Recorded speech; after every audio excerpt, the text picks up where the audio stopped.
Guys কুমিল্লার রসমালাই খেতে আজকে আমরা কুমিল্লার মাতৃভান্ডার অরিজিনাল মাতৃভান্ডার যেটা সেটা আমরা গিয়েছিলাম। কুমিল্লার অরিজিনাল মাতৃভান্ডার কোনটা সেটা আপনাদের কাছে আজকে আমরা পরিচিত করব। গাইস আপনারা কিন্তু কুমিল্লার মাতৃভান্ডার দোকান কিন্তু অনেক জায়গায় দেখে থাকি, কিন্তু কুমিল্লার প্রথম মাতৃভান্ডার কোনটা সেটা আপনাদের কাছে আজকে পরিচিত করব এবং কত সন থেকে এই মাতৃভান্ডার দোকানটা পরিচালিত হচ্ছে সেটা আপনাদের কাছে আজকে শেয়ার করব। তো গাইস ভিডিওটা স্কিপ না করে শেষ পর্যন্ত দেখতে থাকুন। হে গাইস আজকে আমরা যে অরিজিনাল মাতৃভান্ডারটা আছে কুমিল্লার, সেই মাতৃভান্ডারটা আজকে আমরা খুঁজে বের করব। আর খুঁজে বের করার জন্য আমরা প্রথমেই আমরা চলে যাচ্ছি আলেকাচরের বিশ্ব রোড থেকে কুমিল্লা শহরের কান্দির পাড়ে। মূলত আপনি কুমিল্লাতে যাওয়ার পর কিন্তু অসংখ্য মাতৃভান্ডার দোকান দেখবেন, আসলে সবগুলো কিন্তু প্রকৃত পক্ষে অরিজিনাল মাতৃভান্ডার নয়। অরিজিনাল মাতৃভান্ডার পেতে হলে অবশ্যই আপনাকে যেতে হবে কুমিল্লা শহরের ভিতরে এবং কান্দির পাড়ে যেতে হবে। এবং আপনি যদি কুমিল্লা বিশ্ব রোড থেকেও ডাইরেক্ট যেতে চান তাহলে আপনি যেতে পারবেন। কুমিল্লা বিশ্ব রোড থেকে আপনি সিএনজি পেয়ে যাবেন কান্দির পাড়ের। যেহেতু গাইজ আমি আলেকাচর দিয়ে আসছি সেই জন্য আমি সিএনজি করে কুমিল্লা কান্দির পাড় যাচ্ছি। আর আপনি যদি আলেকাচর বিশ্ব রোড নামেন সেখান থেকে আপনি মাত্র 20 টাকা করেই কান্দির পাড় যেতে পারবেন। এবং কুমিল্লা বিশ্ব রোড থেকেও যদি আপনি যান তা এরকমই ভাড়া পড়বে 20 টাকা 15 টাকা। গাইজ কুমিল্লা শহরের সবচেয়ে বেশি সমস্যাটা হচ্ছে জ্যামজটের। প্রচুর পরিমাণে এখন জ্যামজট দেখা যায়।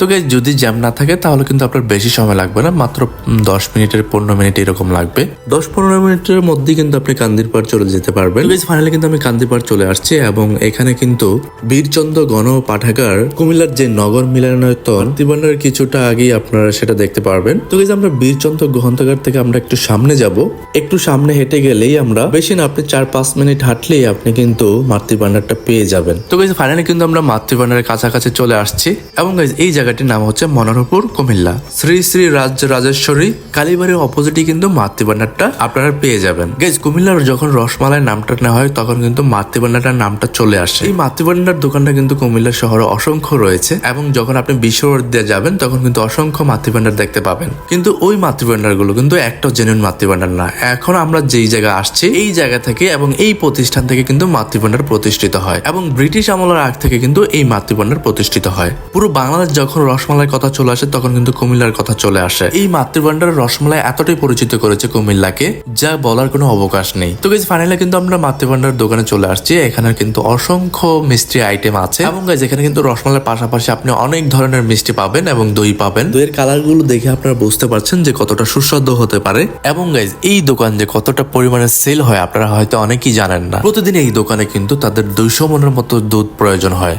তাহলে গাইজ আপনি একটা ইমাজিন করতে পারছেন যে 200 মন যদি গরুর দুধ লাগে তাহলে এই দোকানে কত পরিমাণ সেল হয়। তো গাইজ আমি যখন গিয়েছিলাম তখন কিন্তু ভর দুপুরবেলা, আর ভর দুপুরবেলা কিন্তু একটু কাস্টমারটা কমই থাকে। গাইজ আমি আমার সামনেই দেখলাম যে 100 কেজির মতো রসমালাই তারা ডেলিভারি দিচ্ছে। তবে গাইজ এই জায়গায় কিন্তু আপনি একজনের সর্বোচ্চ 4 কেজির বেশি নিতে পারবেন না। আপনি যখন বিকেলে আসবেন তখন কিন্তু আপনাকে টোকেন ধরে কিন্তু এই রসমালাইটা নিতে হবে, কারণ এই রসমালাই নেওয়ার জন্য কিন্তু অনেক সিরিয়াল থাকে। সেই সিরিয়াল এবং তাদের রুলস অনুযায়ী আপনাকে রসমালাই নিতে হবে। তবে গাইজ আমি অনেকক্ষণ দাঁড়িয়েছিলাম যে ওনার সাথে কথা বলবো, কিন্তু উনি এতটাই বিজি ছিলেন আর প্রতিনিয়তই কিন্তু তাদের সেল হচ্ছে সেই জন্য কিন্তু আমার সাথে কথা বলতে পারছিল না। তো গাইজ ফাইনালি কিন্তু আমি ম্যানেজার কাছ থেকে অনুমতি নেই, ভিতরের রুমে যাই তাদের রসমালাই প্রসেসিংটা দেখার জন্য। ফার্স্টের দিকে আমাকে না করা হচ্ছিল, বাট আমি ওনাকে বুঝিয়ে বলি, তারপর আমাকে এখানে যেতে দেয়। তো গাইজ ফাইনালি কিন্তু আমি রসমালাই প্রসেসিংটা দেখার জন্য আমি চলে যাই এবং রসমালাইটা কিভাবে তৈরি করে সেটা দেখার জন্য কিন্তু আমি ভিতরে চলে যাই। তো গাইজ রসমালাইয়ের জন্য কিন্তু আলাদা মিষ্টি তৈরি করা হয় এবং এই মিষ্টিগুলো কিন্তু ছোট ছোট।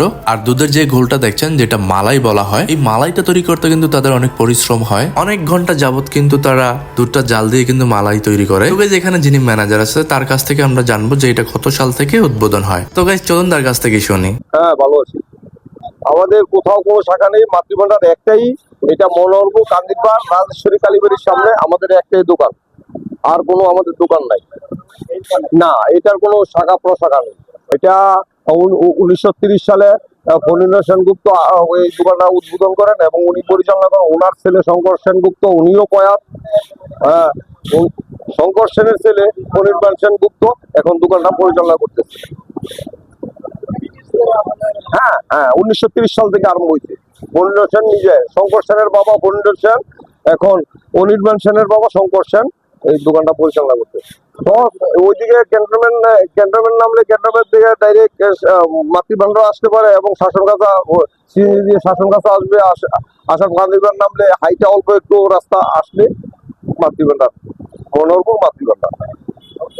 তো গাইস ফাইনালি কিন্তু ওনার কাছ থেকে শুনতে পাচ্ছেন যে এটা কিভাবে পরিচালিত হয়েছে এবং কত সাল থেকে হয়েছে আর কিভাবে আপনারা এই মাতৃভান্ডারে চলে আসবেন সেটার কিন্তু আপনার লোকেশন দেওয়া হয়েছে। তো গাইস পরিশেষে একটা কথাই বলতে চাই, কুমিল্লার নামে কিন্তু চেনে রসমালাই হিসাবে, সেই রসমালাইটা কিন্তু মাতৃভান্ডার তৈরি করে প্রথম, আর সেই জায়গা থেকে কিন্তু কুমিল্লা একটা বিশেষ খ্যাতি পেয়েছে। তো গাইস কুমিল্লার রসমালাই যারা খেতে চান এবং আসল মাতৃভান্ডারের রসমালাই খেতে চান তারা অবশ্যই এই লোকেশনে চলে আসবেন। তো গাইস বাই বাই, আল্লাহ হাফেজ এন্ড টেক কেয়ার।